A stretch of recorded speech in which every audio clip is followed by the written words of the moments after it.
Assalamualaikum warahmatullahi wabarakatuh. Waalaikumsalam warahmatullahi wabarakatuh. Alhamdulillahilladzi hadana lihadza wa ma kunna linahtadiya laula an hadana Allah. Asyhadu an la ilaha illallah wahdahu la syarikalah wa asyhadu anna Muhammadan abduhu wa rasuluh la nabiyya ba'da. Allahumma shalli wa sallim ala sayyidina Muhammadin wa ala alihi wa sahbihi ajma'in. Subhanaka la ilma lana illa ma 'allamtana innaka antal alimul hakim. La haula wa la quwwata illa billahil aliyyil azim. Amma ba'du. Jamaah subhanallahi. Pagi ini saya akan bacakan hadis berkenaan dengan sifat iri dan dengki. Al-hasad yakul hasanat kama takulun narul hatab wasodaka tutfi'ul khati'ah kama yutfi'ul ma'un nar wasolah nurul mu'min wasiyam jannatum minan nar. Rawahu Ibnu Majah. Kedengkian dapat menghapus kebaikan-kebaikan seperti api melalap kayu.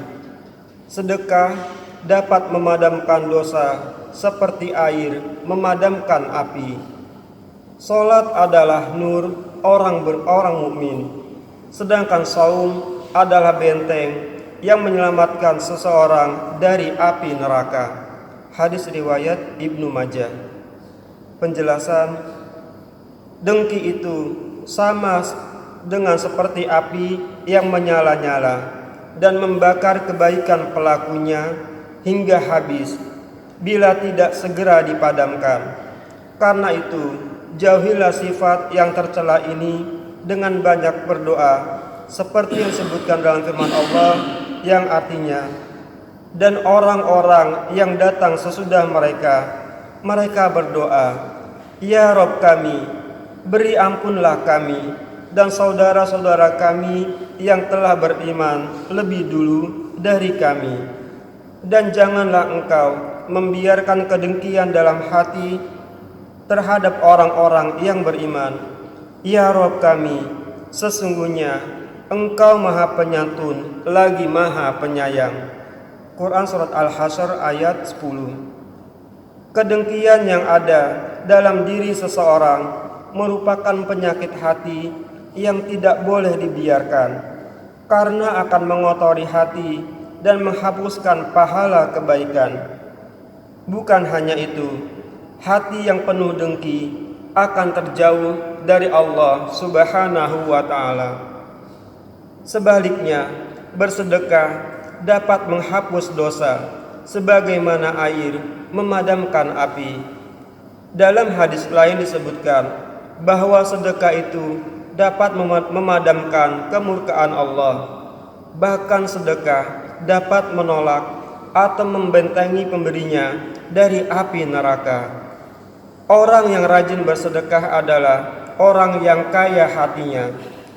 Dalam hadis lain disebutkan bahwa orang yang memberi lebih baik daripada orang yang diberi. Dan orang bodoh yang dermawan lebih dicintai oleh Allah daripada orang pandai yang bakhil.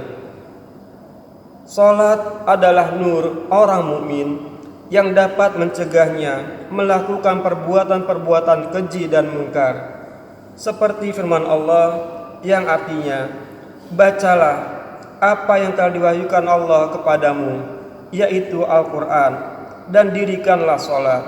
Sesungguhnya salat itu mencegah dari perbuatan-perbuatan keji dan mungkar, dan sesungguhnya mengingat Allah adalah lebih besar keutamaannya dari ibadah-ibadah yang lain, dan Allah mengetahui apa yang kamu kerjakan.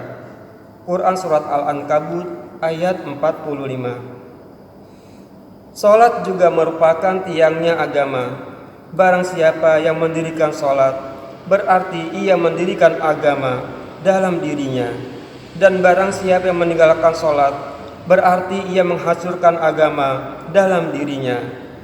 Salat bisa mendatangkan ketenangan jiwa dengan hubungan yang langsung antara hamba dan Allah untuk menyampaikan permohonan atau doa-doa sebagaimana terkandung dalam ibadah sholat. Apabila Rasul mendapat suatu kesulitan atau masalah, Rasulullah SAW segera sholat 2 rakaat, maka masalah itu pun mendapat jalan keluar atau kebingungannya menjadi hilang pada saat itu. Rasulullah SAW senang terhadap wangi-wangian dan terhadap wanita dan dijadikan kebahagiaan hati ada dalam sholat. Selain dari itu, sholat juga menjadi penghapus dosa-dosa antara satu sholat dengan sholat yang lainnya.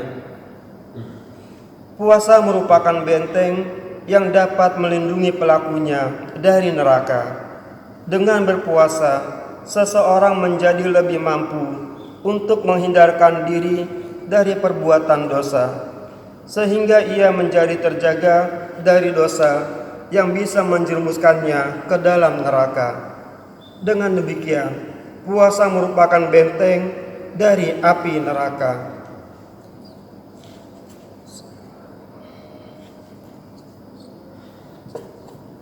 Jamaah, demikian sebuah hadis. Berikut penjelasan yang bisa kami sampaikan, mudah-mudahan ada manfaatnya dan kita bisa mengamalkannya. Kita akhiri dengan doafatul majlis. Subhanallah wa bihamdi, subhanakallahumma wa bihamdika, asyhadu an la ilaha illa anta, astaghfiruka wa atubu ilaik. Assalamualaikum warahmatullahi wabarakatuh.